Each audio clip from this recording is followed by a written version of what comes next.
Hey, party people. Welcome back to the channel. Today, I have with me Melissa, my fashion designer friend, who is starting her own brand, including making her own fabric. And I asked you about it in the community tab earlier, and y'all were obsessed and dropped like 100 million questions. And so we decided to make this at least a two-parter where we are going to go over a lot of things like how she developed the fabric and a lot of the questions surrounding the development of our custom fabric. And then we're going to answer a bunch of other questions in the future when it seems like it matches the timeline of her business development. If you love this video and you want to find out more about Melissa's business, I highly encourage you to follow her journey on TikTok. I'm going to drop a link in the video description. So go ahead and give her a follow. Are you on Instagram? Are you doing the same stuff? You can also follow her on Instagram. I'll have all those links in the description below. Hi, Melissa. Hello. Would you like to introduce yourself and tell us a little about your background in the fashion industry leading up to your decision to start your business? Yeah. Hello, everyone. Happy to be back. My name is Melissa Calamia, and I'm a underwear, swimwear, and activewear designer, and have been for about the past 13 years. In that time, I have worked for small boutique retailers to direct-to-consumer startups and mass market corporate retailers and everything in between.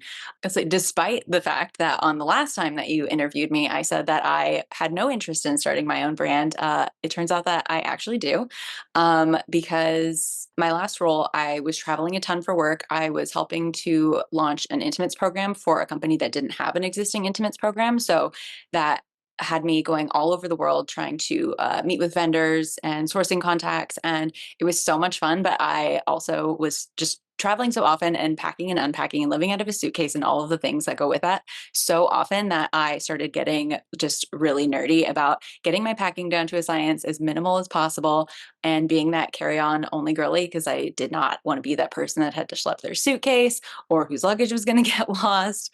And so one day I was packing, and my favorite bralette at the time was a square neck black bralette, and my favorite sports bra at the time was a square neck black sports bra, and my favorite swimsuit at the time was a, you guessed it, square neck black bikini top. And I was like, well, this feels unnecessary. Like, how can I consolidate this? So it was an idea that I had to actually just make something for myself. So I was like, I'm gonna tinker around with this. This has been the culmination of all of the three product categories that I work on. So it's like I know exactly what goes into it. So I'm gonna try and make that work. But while I was tinkering on that, I actually wound up getting laid off, and that kind of brought me into this next phase. Why can't you just wear a bathing suit all the time? Like, can you just wear a bathing suit all the time under your clothes? I mean, you can, but there's probably a reason why you haven't, is because it would be really uncomfortable. Can you talk a little bit about kind of the specific fabric needs involved in each category since you have worked in the three related categories? Yes. So a lot of this ties into why I needed to create my own fabric to begin with, is because there just wasn't anything that could meet all of these requirements. And I think it was when I was like, oh, let me just quickly like jot down the requirements that I need for my first meeting with my fabric mill so that I can explain to them what I'm looking for and they can tell me if they have it. And then that like quick jot down wound up being like a page and a half of requirements, because they're just really technical products. So for swimwear, it has to be UV resistant, chlorine and saltwater resistant. It has to get wet and still perform while it's wet and not stretch out or go see through. For underwear, it has to be soft. It has to be safe for your body. So, like a lot of chemicals and things that can make something high performance are not actually body safe. It has to be comfortable, and it has to feel like it's not even there. And for activewear, it has to stretch without stretching out, without getting baggy, without pilling. It has to have sweat resistance. And so all of these things just culminate into like a very long list of things that a fabric needs to do. And not only that, but you don't want to feel like you're working out in your swimsuit. You don't want to feel like you're wearing a sports bra in the water. So it really had to be something other. Like I didn't want it to feel really synthetic or slick like swimwear. I didn't want it to feel really compressive like activewear. It really just had to be like, okay, well, if it can't be any one of the three, then it just has to be something completely different. So also trying to like describe what completely different is was really difficult. So yeah, so just a starting point from functionality. And then, like I said, talking about like making sure that the sensation of wearing it felt different. It's also about like what this fabric is, because if I was going to be starting my own line, then I knew that it was going to be really sensitive to minimum orders and quantities and things like that. And so how do you use a lot of fabric is you use the same fabric in all of the pieces. So in addition to it needing to be underwear, swimwear, and activewear, and all of the things that that means, it also needs to be able to function as a sports bra, a bodysuit, underwear, and a bike short. So the same fabric that is making your bike short is the same fabric that is making the sports bra, that is making the underwear. So it can't be, if it's thick enough for bike shorts, is that going to be too thick for underwear? And vice versa. So I had like a really specific GSM target, a really specific hand feel in mind, a very comprehensive list of fabric requirements. And when I had my meeting with my mill, he smiled and nodded and sent me some things, and they were obviously like not quite what I was looking for. But in my experience, one of the easiest ways to kind of kick off something like that is to find a starting point. So I dug through all of these resources that I have, all of these old bralettes and products, and I found something that I could cut and send and use as a starting point. And that was super, super helpful in kicking all of this off. Was he the first to tell you, like, we have to come up with something else because nothing exists in the way you describe it? Because I'm Mm, sitting here thinking, like, all those times, like, when you're about to go on a boat and you put your bathing suit on under some shorts and a t-shirt to get to the dock, you're like, oh, this is not comfortable. Like, there's no way you feel like you're still in your underwear. Like, you are Yep. clearly in bathing suit bottoms. Like, Yeah, how'd I that that was feel? definitely something that I wanted to avoid. Oh, yes, you can add that to the list. It needed to be free cut, so it had to be an interlock Can you because the tell edges can't roll everyone or what fray. free cup means to people? Yeah, free cut means that it is a raw edge, but it's an intentionally raw edge. And so if you want a good raw edge, it can't fray or roll or unravel in any way. So you have to select the correct fabric type to be able to be free cut. So, how long did it take you to develop this fabric and how much like back and forth, like how many iterations did that take? Surprisingly, not that many iterations, but it's actually still a little bit ongoing. I thought it was a bit Okay. more finalized than it was. And even since we last talked, there's been some updates. But basically, once I sent them the cutting of like, here is a starting point, they sent me a handful of, I'm going to say headers, but they're not called headers anymore. I don't know if you knew that. The industry calls them hangers now. It drives me crazy because like headers is the first thing that I want to say. But anyways, they sent me a How handful of hangers. is an old person so like me supposed to change? Is it bad enough I have to learn new slang with every incoming class of freshmen when I was at university? Like Yeah, no, that one is really hard for me to stop saying. hangers, hangers. People Okay. still like know what it is, but if you're like, yeah, can I get some headers? They'll be like, yeah, we'll send you hangers. And you're like, that's what I meant. Why? Anyway, Why did they change that? I have no idea. It's always been like kind of interchangeable, but I felt like headers was always the dominant, and now it's definitely hangers. Never heard hangers. Industry weirdness. Okay, whatever. I don't like it. Fine. I don't either. So they they sent me a handful of hangers, which are basically just a 8.5 by 11-ish representation of the fabric. And I selected the one that I liked the most and said, can you send me some yardage of it? They sent me some yardage. I made some samples out of it. I was like, I like it. But the only things that it didn't have was that it wasn't quick drying and it didn't have any sort of like sustainability element to it. And for me, working in categories that are so dominantly synthetic, it just didn't feel right to me to do 100% synthetic. And so, well, not 100% synthetic, 100% virgin synthetic. So that was when I asked if they also could make it recycled. And that was when it like really started to have to get custom because now you're swapping out yarns. That's not even just like, we're going to tweak it, we're going to add a treatment. This is fundamentally a different product now. So just to rewind a little bit, because I do want to talk about the sustainability aspect. Many people are asking about that. But just quickly, is learning textile engineering slash fabric chemistry necessary for experimentation in the field? Do you feel like you needed to take a class on more like the science side of textiles and it would have helped in this whole process? Or did you feel like your mill partners were doing a great job and it was just a matter of getting that balance right? I absolutely think that you have to have a pretty solid understanding of like fabric and fiber technology. Do you need to know like the chemistry that goes into it?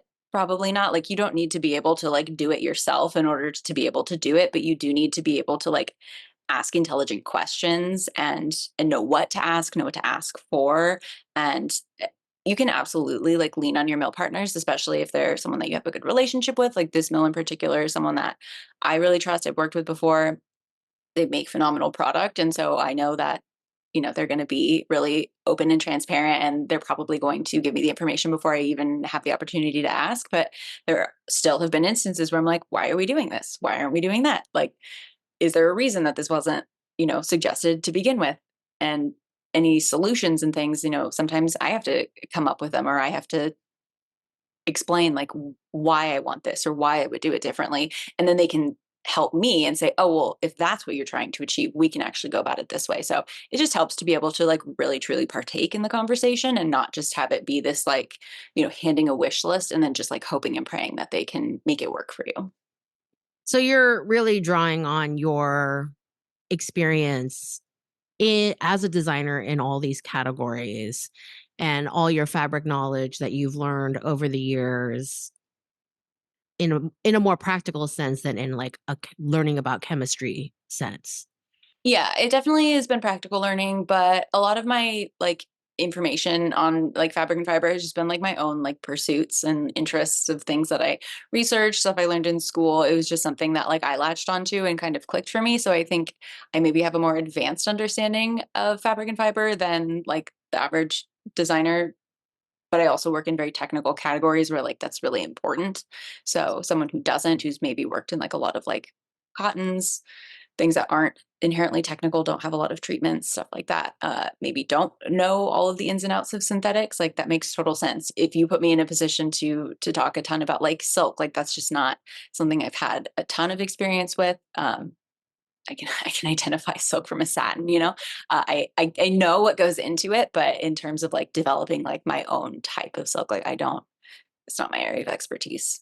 Yeah, there's just so many fabrics out there and different fibers and how they respond and the different blends out there and how they react to different kind of like garment constructions that it would be impossible for someone to be an expert on all things. Next question, how much fabric do you have to make to hit minimums and make it economically feasible? And how did you find your vendors?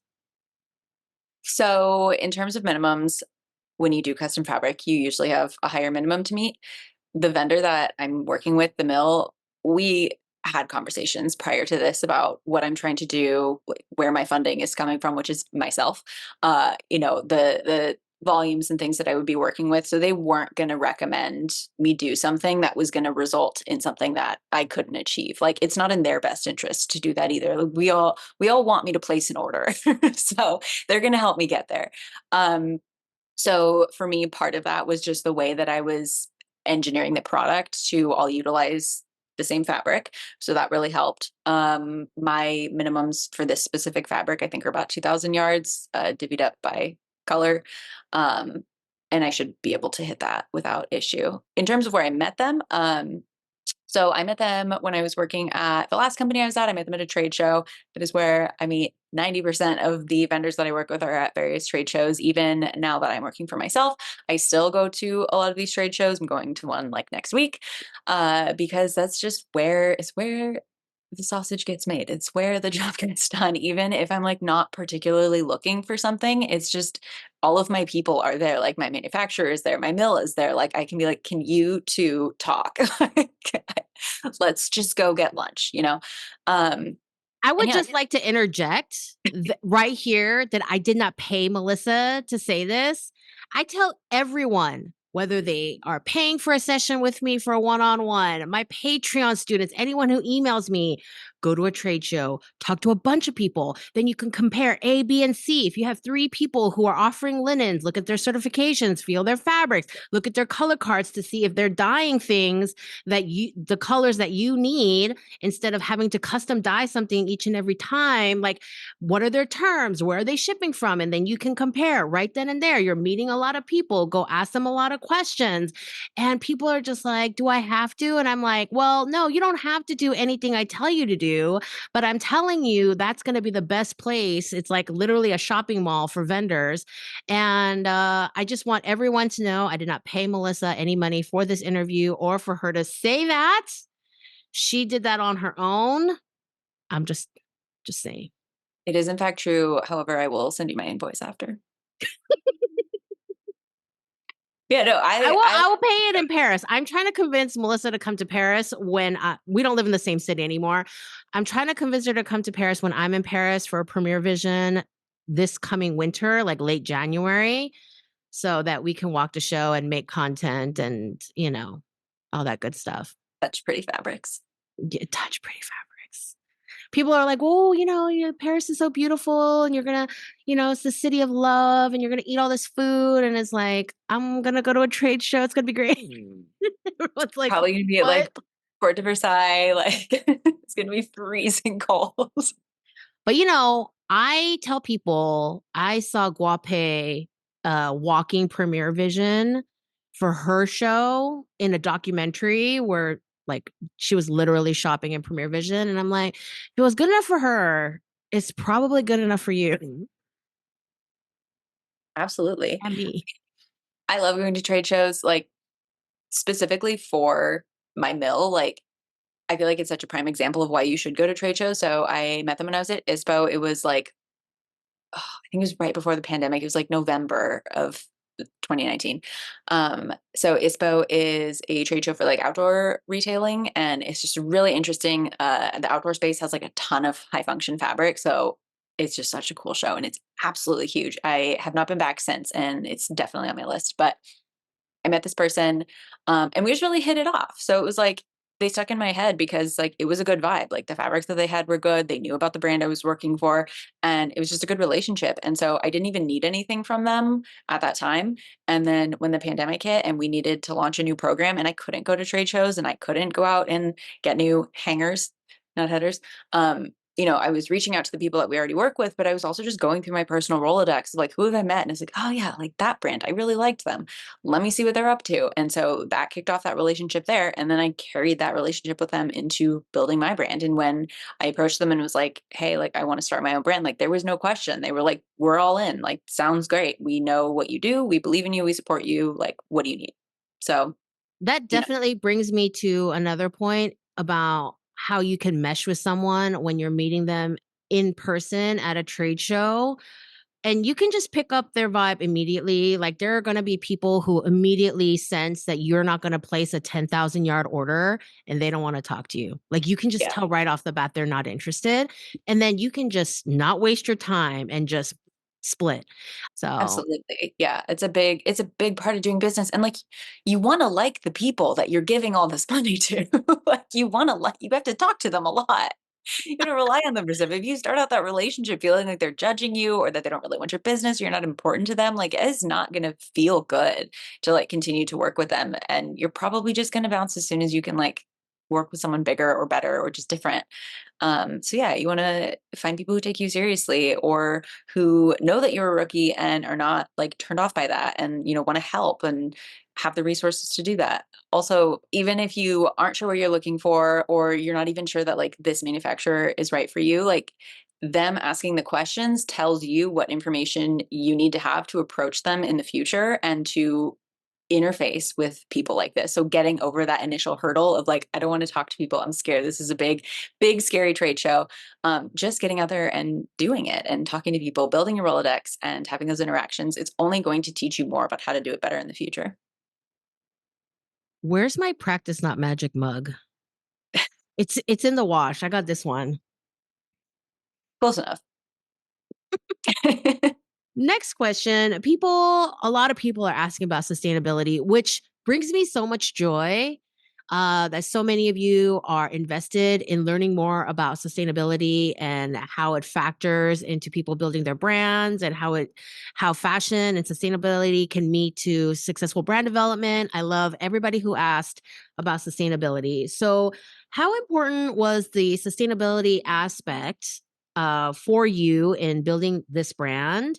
And how does sustainability like affect your current supply chain, your costs, the results of your final product? I think when initially trying to decide what sustainability meant to me and what I wanted about this brand to be sustainable, or if it was even important at all, I put a lot of pressure on myself to like define that in really rigid terms and to like have a methodology to evaluate that, because sustainability is like, what is that called? The bell curve of like when you know you don't know. What is that?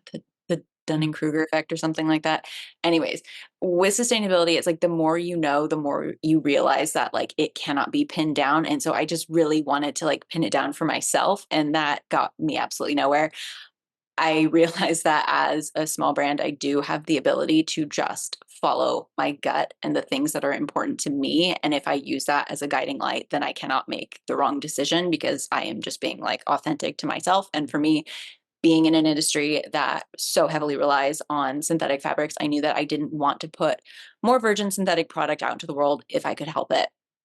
And as long as I wasn't going to cut corners and, wasn't too terribly afraid of the costs and things that would arise from that, that I was going to do it. I wasn't just going to take the easy way out. So one of the ways that I wanted to affect that initially was to find a recycled nylon, which they were able to do, but there's always a but.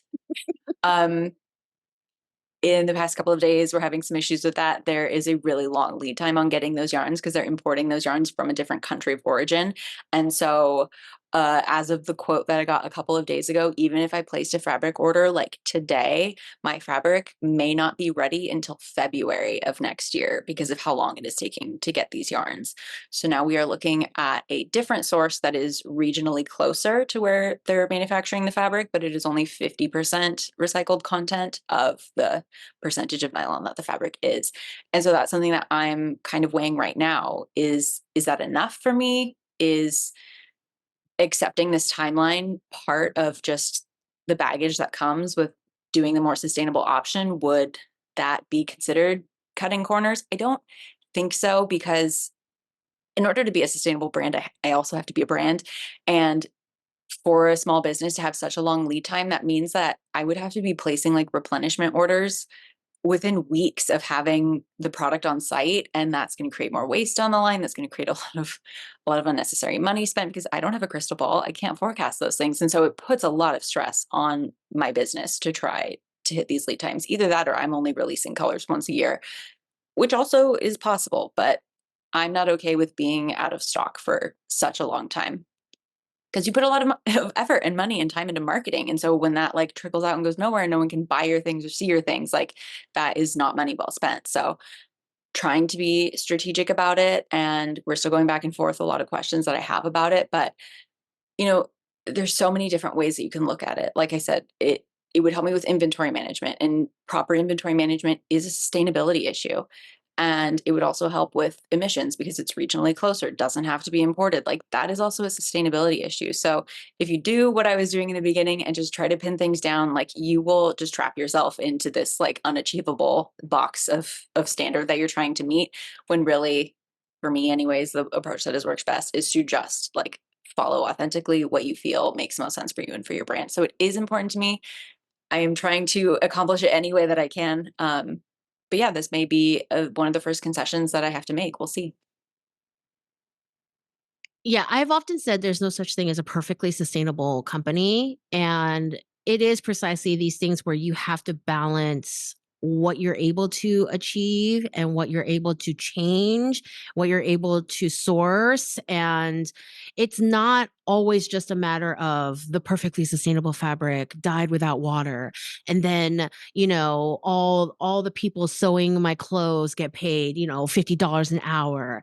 And then, like there's always like it's trying to do the best you can. I mean, people forget that the root word of like the sustainability thing, it's not about necessarily green. It's when you are able to sustain something, it's you're able to continue and make progress on a thing. So if you can't grow your business because you literally have a break in your supply chain, or like the cheese pull to end all cheese pulls in your supply chain, like that's not sustainable just on a base business level. Like if you can't get the fabric and your customers are sitting around waiting, and that's just not something that's feasible, much less sustainable. So yeah, it is definitely a balance. And yeah, like things like inventory fulfillment just are things like, designers don't want to talk about. It's so boring. I don't think people even who work in inventory want to talk about it because it's boring. But it's so important, like all these little details, all the little boring details. This is going to be my new thing. Okay. Back when I was younger and I actually went to parties and stuff. If I didn't feel like talking about work, I would tell people I was an accountant, because I did not want to tell people I worked in fashion, because inevitably people would ask me 100 million questions, or they would get mad at me because their pants didn't fit and it was somehow my fault. And so I would tell people I was an accountant.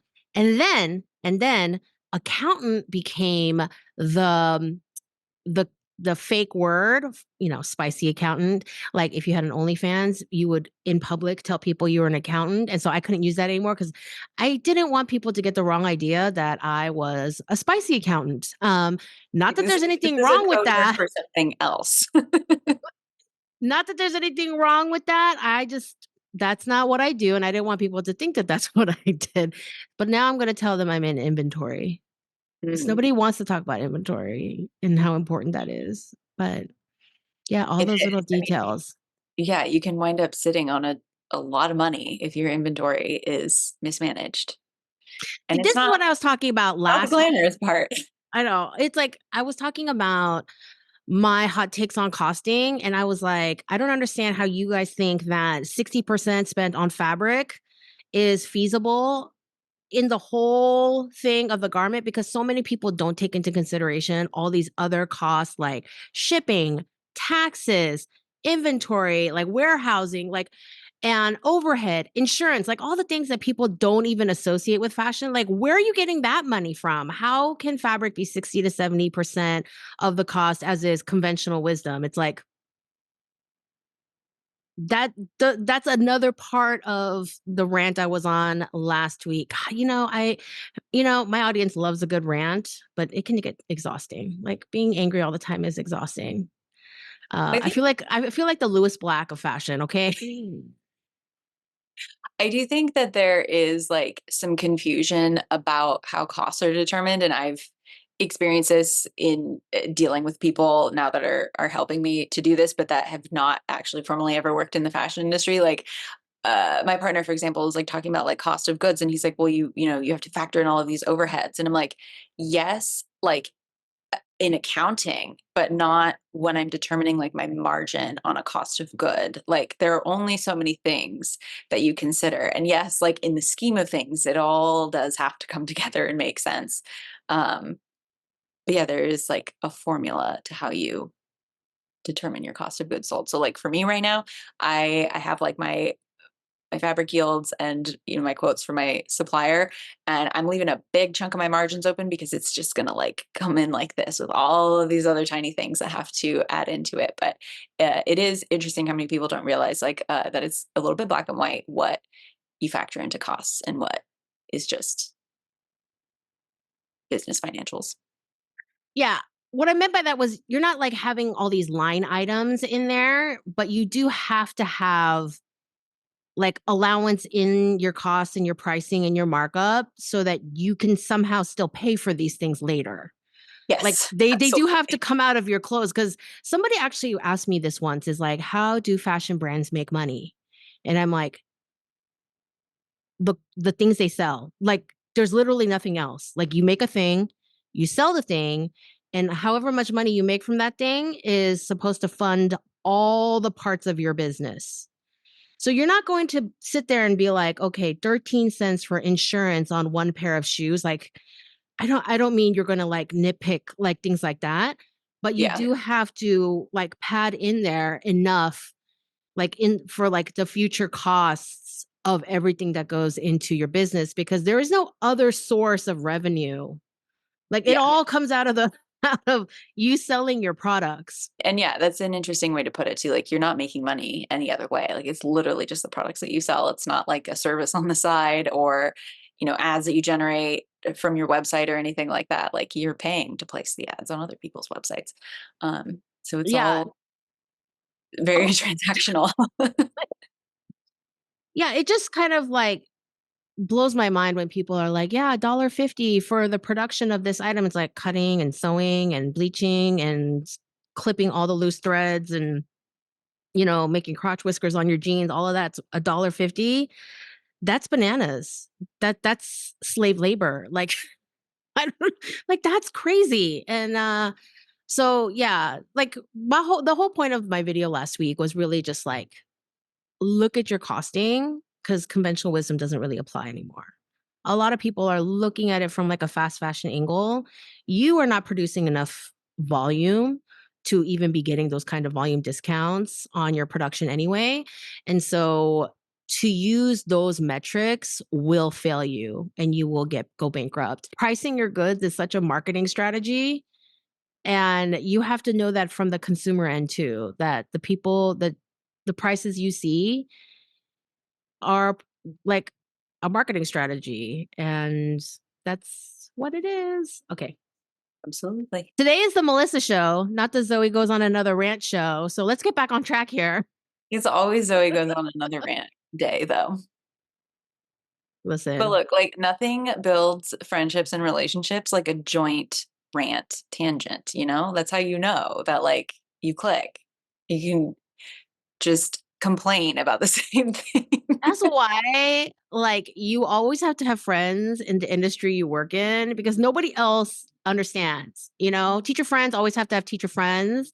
Designer friends always have to have designer friends. Next question, what is your vision for your brand and future designs? Oh, what are your designs now? Cuz I know you're starting with like a capsule collection of your pieces. Yeah, my initial kind of capsule collection is a bralette that is also a sports bra that is also a bikini top, a panty that is also a bikini bottom, a bodysuit that is basically combining the top and bottom into a one piece or leotard or bodysuit, and a bike short that is also a swim short that is also a boy short. That's the collection. It was extremely difficult editing it down to that. I actually started much larger and forced myself to be really strategic about it. I think as designers, we want to like lean into doing like what we're passionately creative about and want, the prints and the trend. And I really wanted my initial launch to be like right down the middle of like medium support, medium impact, medium coverage. I want it to be accessible and neutral and something that people can like build upon as a base. I'm trying to inject some fun colors and things in there, so it will have some personality, but I am strategically starting in the middle so that I can layer on basically the equivalent versions of everything in a like less coverage, less support, lower impact version, and a higher coverage, high support, higher impact version, depending on the reaction of this middle of the road assortment. So if people are like, I wish it was skimpier, we will go that direction. They wish it had more coverage, more support, we'll go that direction. If the top's like, I wish there was more support, and the bottom's like, I wish this was skimpier, then like we can add on here and here. But I really wanted to be very, very strategic about how I roll this out, because not thinking about that early on is how you get into a really bad inventory position or feel like you can't expand because your designs are overlapping or there's too much distance between them. So I just really wanted to like have the big picture mapped out before anything else. Very cool. Yeah, just nailing it and getting those first few pieces looking really good. And I think that's a better strategy than having like 10 sloppy pieces that you kind of half-assed because you ran out of time or whatever, but just really getting those first few key pieces like perfect. Yeah. Yeah. I was I was watching your TikTok about uh asking people what colors they would want.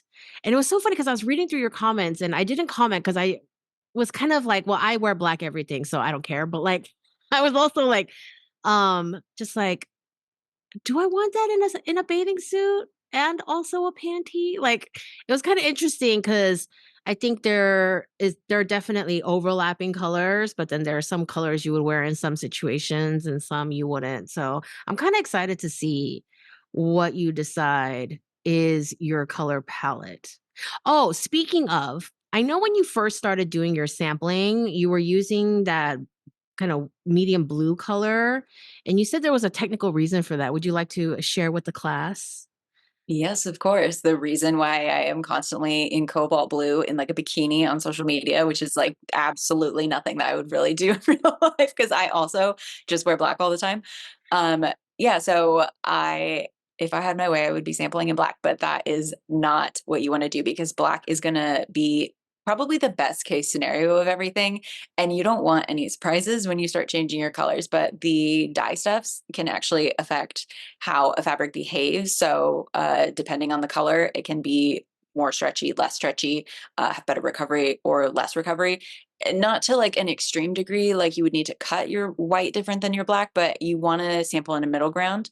Um, it can also disguise things like sweat stains, moisture, like wrinkles and pulling, stitch details and things. It also doesn't show up very well on camera. So for me trying to film and be like, look at this cool detail that you can't even see isn't helpful. But that's also just true when it's like in front of you. Like it's just things are so much more obvious in a middle ground color. And then I chose that blue specifically because there's also usually issues with achieving brights in certain synthetics. They can Okay. have issues with like crocking and bleeding. And so I just wanted to like get that out of the way, like first things, like, can you make this bright? Also, like, let's choose a middle ground color and go bright. And so that So was, did you like literally sit around in your samples being like, let's see how sweat looks in this, like oh yeah, hot New York I, day, like just I chilling? was working out yesterday in them. I did this really rigorous boxing workout. I take them on runs, stuff like that. And you're liking how they feel and Yes, yes, they are. nice. Some of my like I find myself reaching for them and I'm pretty sure there's some bias there for sure. But like, I don't know. I've designed a lot of pieces for a lot of people, and I'm always going to be biased towards like what I'm working on at the time. But I do feel like I know when I'm reaching for something when it's motivated by like me trying to convince myself I like this thing versus me like actually liking it. I'm like, no, I really just actually want to wear those on this run today. But I think it's good for like to wear them over and over again because then you start noticing all the little things. Like one pass is not good enough. Here's the thing, people are going to come after me and I already know because I tell people don't be your own fit model if you're not the medium or the middle size. Um but even if you're not your own fit model, whether or not you're your own fit model, I do think that if you can get a sample made and you are wearing it all the time and you're sitting and you're squatting and you're walking and doing stuff and moving around your house in it, that can be a really good way to test a garment. But that doesn't mean you should be your own fit model if you are not. I don't want to be mean, but if you're not the fit model body for your line, do not try to be your fit model. It's so hard. Like, Yeah. I think I made a video about this because I was fitting. And I had been fitting my own samples on myself because I was making them. And so I was putting them on to see, as one does. But when I got my factory samples, I put those on a fit model first. And it was a night. It's so much easier to be able to judge a garment when you can see it like over there. It's not on you, it's not in a mirror. You're not taking your own body consciousness into consideration. Like you're not thinking about like, well, it's like pinching here on me. Is that going to do that on someone else? Like, how do I cover that? How do you like, man, we all have our own insecurities. We all like also have the way that we perceive ourselves. And so it is just so much easier to be objective when it is not on your body. And I'm not a perfect sample size. And I know that, which is why I also have my fit model, because I take into consideration the things that I experience while it's on my body and I look at it on her body. And I even got like some friends involved in the last round of fitting because I was just like, it's really fitting her differently than it fits me. I need like a third opinion. And so I got one. And yeah, it was just so helpful. So uh you can't be what is the word that I'm looking for? You can't be objective when it is on your own body. I highly recommend a fit model. And because fit models tell you too the things that you can't see. They tell you how it feels. Like I could make a panty and she's wearing it and I'm like, that looks great. And she's like, yeah, it does, but it's gonna fall off. Like it's not holding. Like, or this is gonna ride up. Like there's way more tension on the waist than there are on the legs. This is gonna be up around my belly button, after 15 minutes. Like you can't see fit always. Yeah, and then you can't even just like even look at your back. Yeah, I mean, I was even, like, filming myself and, like, turning around and stuff, and, like, my partner was looking, he's like, "It doesn't look like that in real life." And I'm like, "Stop. You can't even get this right. How do I just see it? It's not someone else." Yeah. Okay, so back to what we were talking about. What is your vision for the future of your brand?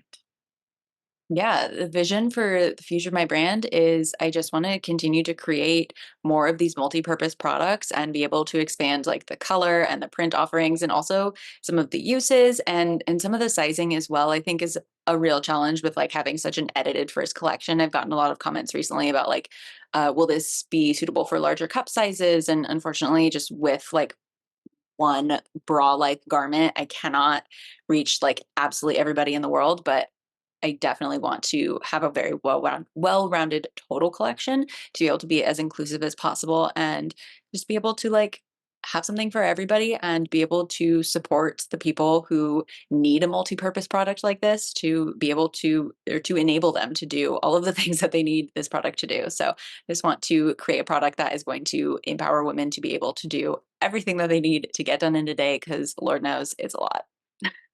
Yeah, this kind of piece is made for overpackers like me. If I can just reduce some of the stuff that I carry when I'm on vacation.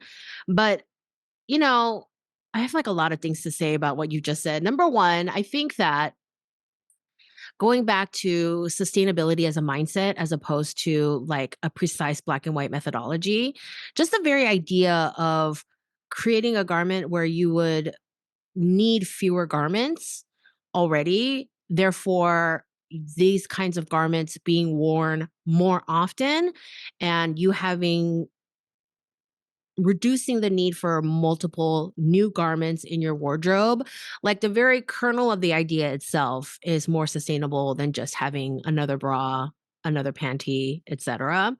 And so like I think these are all good things. Another thing I want to discuss is I am very like, I always talk about creating size inclusive brands, but I do think that small brands would do well to start small.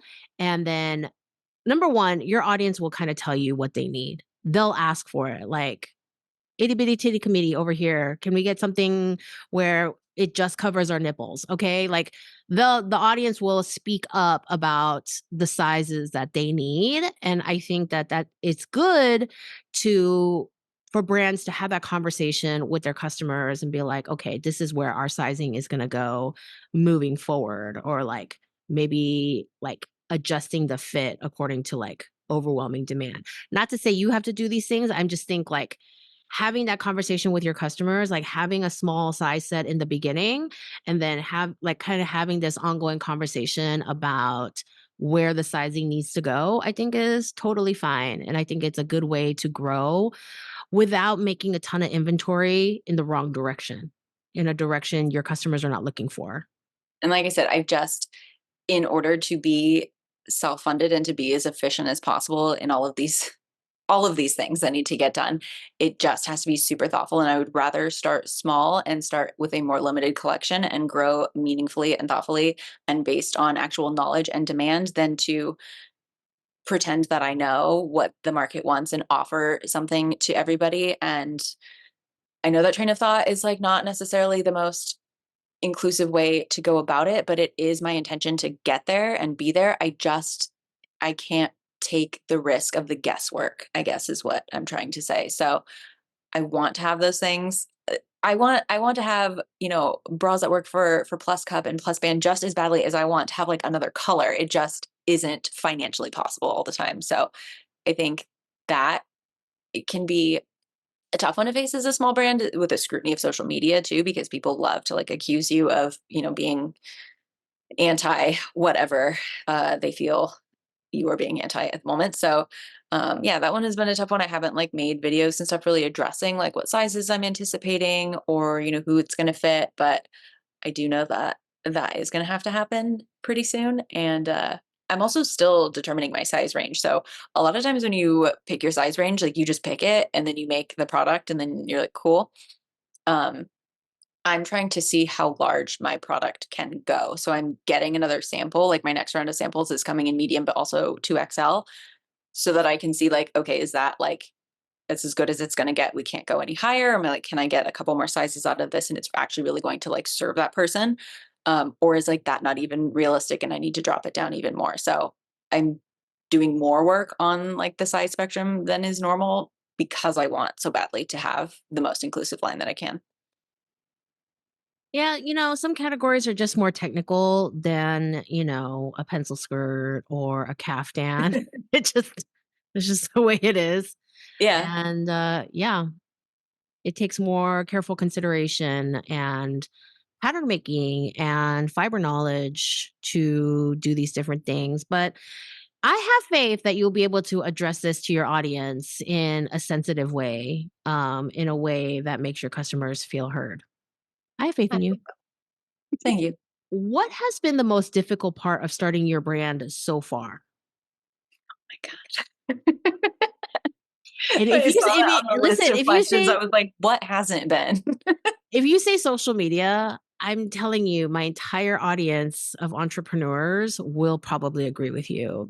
I get so many complaints about how they don't want to deal with that part. Yeah. Not to put answers in your mouth, No, but I mean, so I wouldn't say that that's been the hardest part, but it is really hard and it is a really unexpected challenge. And it's kind of frustrating that in order to be a business in this day and age, you also have to be a content creator because not everybody is cut out to be both of those things. And that was a big part of like me not wanting to like put myself out there to be like a brand and the face behind, my designs. I was much more comfortable being behind the scenes.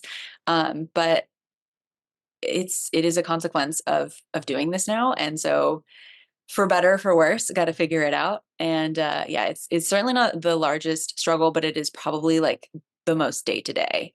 Like, oh, how am I gonna film this? Like, I'm working on my colors and stuff right now, and I could just pick them and like get my dips and be like, look at all the colors I chose. But I'm like, let's make this like an engagement moment.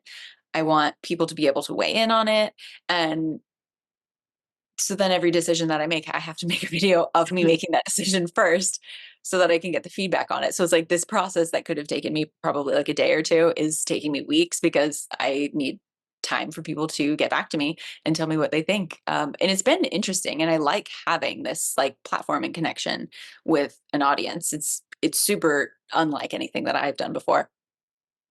But it is challenging to always have that extra step of like, hold on, let me document it. The biggest learning that I think kind of translates to being like a hurdle that you have to get over is that you have to have fucking unwavering faith in yourself. And that is so not easy to have all the time. Like, like I said, I'm self-funded. I am investing in this. It like, could I pitch this to somebody else and spend their money to do it? Like, yeah, sure, I would believe in it to that extent. But when you're like, no, it's your money. It is your bank account. You're like, am I going to take this gamble on myself? Like, is it really good enough? Is this really like, this is the idea? Like, this is what we're doing? Like, it just gets so real. And it's really weird to like have that introspection and say, yes, we're going to do that. We're going to take this gamble. It's worth it. you can do it, you can see it through. Like, it's weirdly freeing and empowering, but it was just not like what I was expecting. Cause I've always been like, no, I know what I'm doing. Like, I'm super confident in myself, but it's like, but were you gonna like put your money where your mouth is? And it was kind of shocking to be like, no, yes, I am actually going to do that. So I was really surprising. But yeah, it's very difficult, like, because people come at you all the time with things like, why can't you just wear your activewear in the water? Like, you have to be able to fend off like so many naysayers that think that they're well intentioned. I got so much feedback initially that was like, oh my God, that's so exciting, but it's so hard to be a business owner. It is so hard to start your own company. You don't even know. And I was like, right. Um, but I'm not gonna know until I do it. Like, I've worked with so many other small brands. Like, it was part of the reason why I didn't want to launch my own brand, is because I saw how much work it was. I saw how much went into it. And I didn't think that I wanted that for myself. So like, I feel like I know as much as I can possibly know about how hard it's going to be without actually going through it. But it is still something that people like to tell you a lot about, how you're going to have no life, about how like every waking thought is going to be consumed by this thing.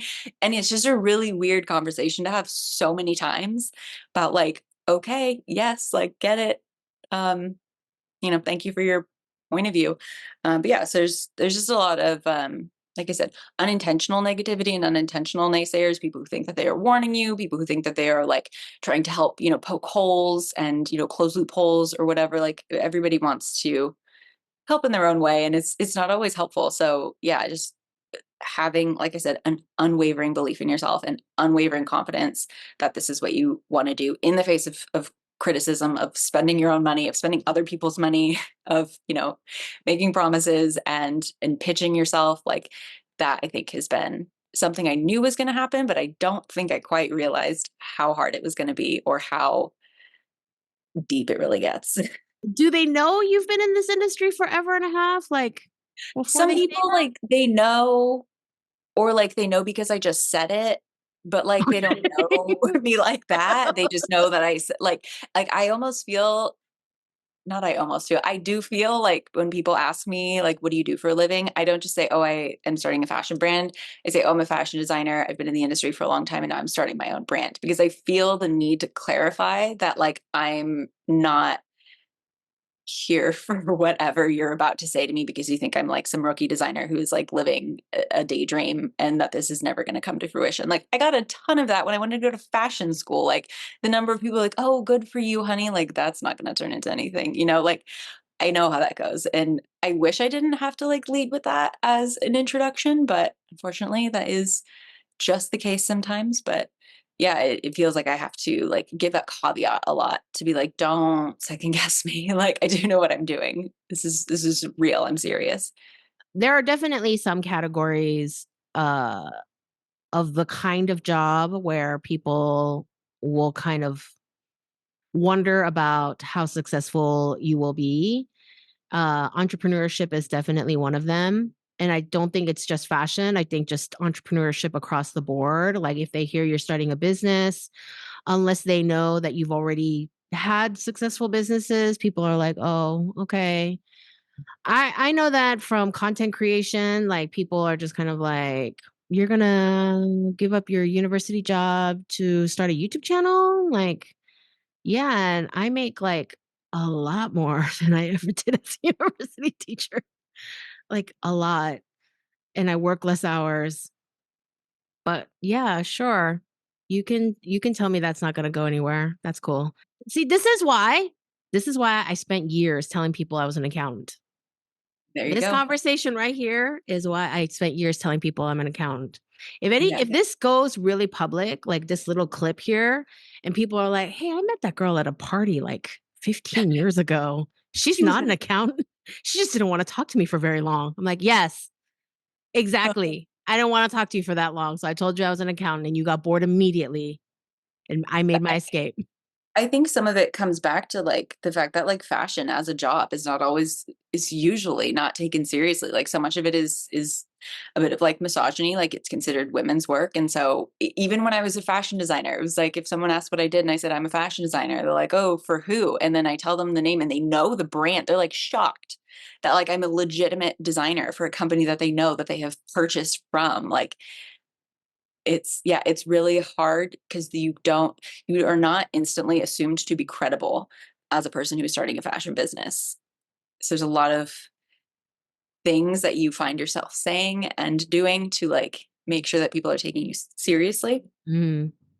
Uh, I'm trying to do less of that because it doesn't really matter if strangers who are meeting me at a party want to take me seriously. And so that is part of the like radical self-confidence that you have to have is also to just be like, I don't need to use so many words to explain myself anymore because they're either here for it or they're not. They're not investing in me. They're not, maybe they could be future customers and that would be great. But like, I don't have to pitch myself every second of every day. And I don't have to be worthwhile to everybody that I meet. All right. Last bit of questions. What advice do you have for people who want to start their own fashion brand? And how can someone educate themselves without fashion school? I feel like this is always the hardest one for me to answer because I went to fashion school and I believe really strongly in having that as a foundation. Um, Even if you're not pursuing it as a degree, I think going and taking classes like adjunct or at night, like doing as much as you can to just learn because it is such a big learning curve. Even after school, like school to industry was a really big learning curve because every business does things differently and every factory does things a little bit differently. Like they simply cannot cover all of it in school. But I think if you are not pursuing traditional education, then just try to learn as much as you can from resources like your channel. Talk to people, network with people, go to trade shows and talk to people, meet people, whether you're trying to work for a company or work for yourself. Um, you like gaining real world knowledge is invaluable, but building the fundamentals is going to get you there a lot faster. So reading books, listening to people who like myself on Instagram and TikTok are building their own brands and following along and asking questions, and just getting curious to get the information in any way, shape, and form that you can. You don't have to Like, finish a degree in order to have learned things if you showed up and you paid attention. And, I had a classmate, she had a 5-year-old daughter when she was going to school with us. And so she had to drop out before senior year. But she was doing all the work and, making all the stuff and participated in her junior year show, just like with the rest of us. I don't even know how she did it with a kid. But yeah, she did all of that. I found out much later that she went back to finish her senior year 20 years later, but, like, she had 3 years and she had that much knowledge of making things, designing things, as much of industry best practices she learned, and so, yeah, getting the degree is not necessary for starting a business, but, like, where else are you gonna learn? Like, mm and the thing about not caring about what degree you get to pick and choose what classes you want. You can focus on the things that you think are gonna best serve you. So, I mean, personally, I would pick textiles classes. I would pick, uh, kind of anything that's like industry best practices. I took a class in school called Apparel Manufacturing Practices where we learned about, like, labeling laws and which hate those laws, but yes, they are very real. yeah, like, people don't put all those labels on your clothes for funsies. It doesn't Like look like a CVS receipt for no reason. Like imagine yeah. the shock when I was lecturing at FIT and I was talking about label laws, and one of the girls was like, well, I want to ship internationally. And I was like, okay, are you going to have one giant label or are you going to break out inventory per like regional requirement? She's like, well, I was just going to put it on one. And I'm like, okay, so it's just going to be really long because she's doing swimwear. I was like, you probably not going to fit that all on a heat seal. So like, just know that. And she was like, well, but other brands don't do that. And I was like, what do you mean? And she's like, well, I ordered from Skims and they don't have this big long thing. And I'm like, well, because they sent it to you from their US distribution center. It's their US product. Like you can, and they're like, well, what about a QR code? And I was like, that would be great, but it is not legal to assume that somebody has access to a smartphone or the internet, or that the legibility of a QR code will hold up through wash and wear. So no, you can't just put it on a QR code and find out. It has to be printed in or on the garment in an irremovable way, often in a particular place for all countries that it is being distributed to. And they are all different and they change all the time. It's super fun. Not launching internationally initially, unfortunately. Yeah, there's all these variables, and some of them are just really boring. Like, yeah, if you're a small brand, you probably want to separate all your tags into size tabs, into country of origin tabs, into care labels, into fiber content labels, so that you're not making these big tags with all the information, and every time one little thing changes, you have to get your labels made all over again. So you can have a lot of the main label until you decide to change your logo, and then you can use your size tabs forever. And I mean, I'm mostly talking about clothes where you would have tabs and labels and not necessarily have to think about like the streamlined look of swimsuits. Like I'm mostly Yeah, when you got like thinking the about like ribbon like outer trailing down the back of your like, bikini bottom. outerwear where you have like dry clean only leather, or like, leather cleaning only. Like would separate out all these tags, and then in your tech pack you would place all your label placements in specific spots, and people are like, "What is all that?" I'm like, "Laws." Those are laws. So, yeah. You know what? Okay, this is not related but related. I So we were having this conversation about how often children's wear has more working pockets than women's wear. And somebody was venting about how her kids' pajamas actually have working pockets big enough for her kids' hands while hers doesn't. And then I learned it's because there are laws for how much polyester you can use in children's sleepwear. Like you're not supposed to be able to use anything like polyester that would melt to your skin in a house fire. And to get around that, if you put pockets in these kinds of pants, then you can say they're not pajamas. I Oh, back it makes me so fact mad. check me on this, but I heard that when you buy a new pair of Converse and the bottom is kind of fuzzy, it's because Okay. they import them as slippers. And it is not just like residual finishing. The things companies do to get around the laws and pay less import tax because of all these different tax brackets for different products, different laws for different product categories. And oh, that's crazy pants. Yeah. That's At crazy. such a scale was like really shocking. I did a little bit of digging into it and it checked out, but like also don't quote me on that. I don't need Nike coming after me with a defamation case. Allegedly, allegedly, allegedly, allegedly, Allegedly. allegedly. This is a rumor I heard. Yes, on the internet. Oh my God. And nobody lies on the internet. I just felt like it was such a niche thing to lie about that I'm like, no one is going to find this interesting except for like nerds like us. So like, why would you make this up? Maybe You're a like, nerd like I'm us gonna made it up. get internet fame by Maybe. talking about import law. Oh, what was the last So, thing? Any advice to people that I have started? yeah. Have a friend to vent to who understands your industry related dilemmas. Seriously. No, yeah.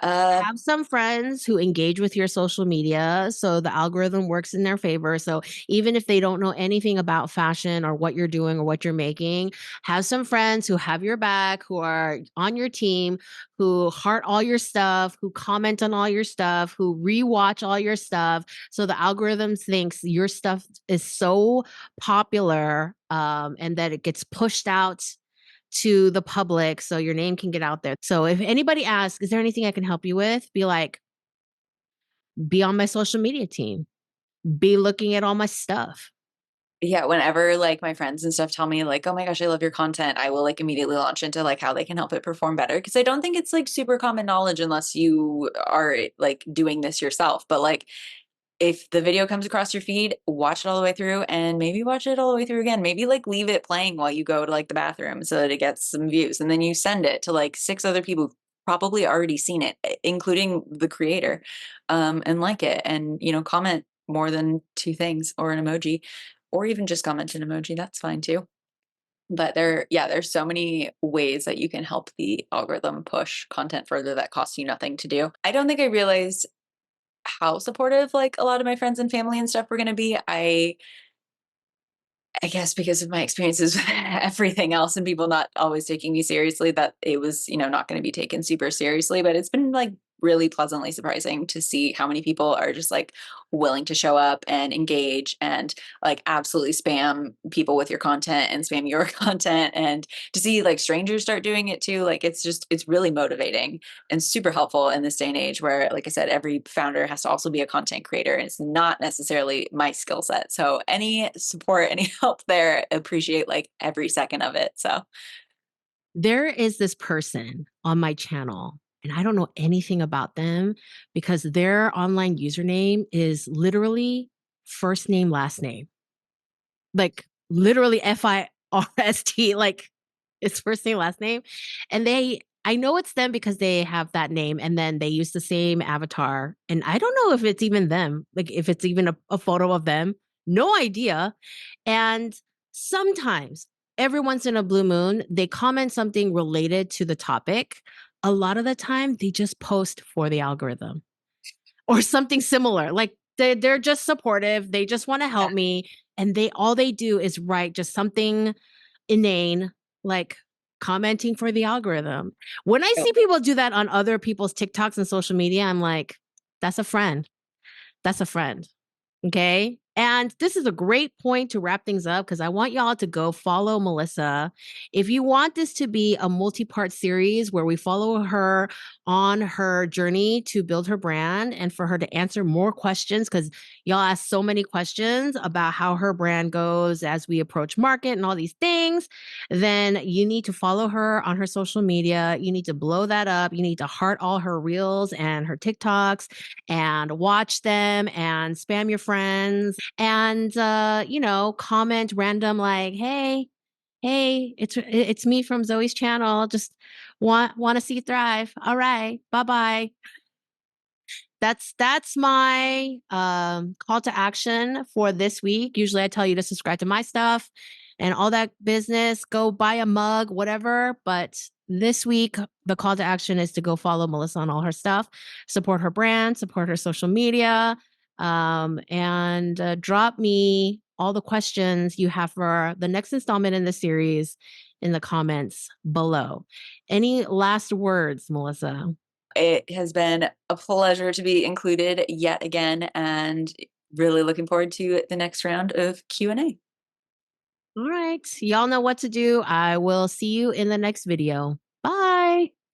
When I posted about this interview, somebody asked me, can you ask her how to start a brand for free? I didn't answer any of the questions addressed to you except that one. Yep. I just said, you can't start a brand with no money. You Just can start it. You can't finish it. You won't launch it.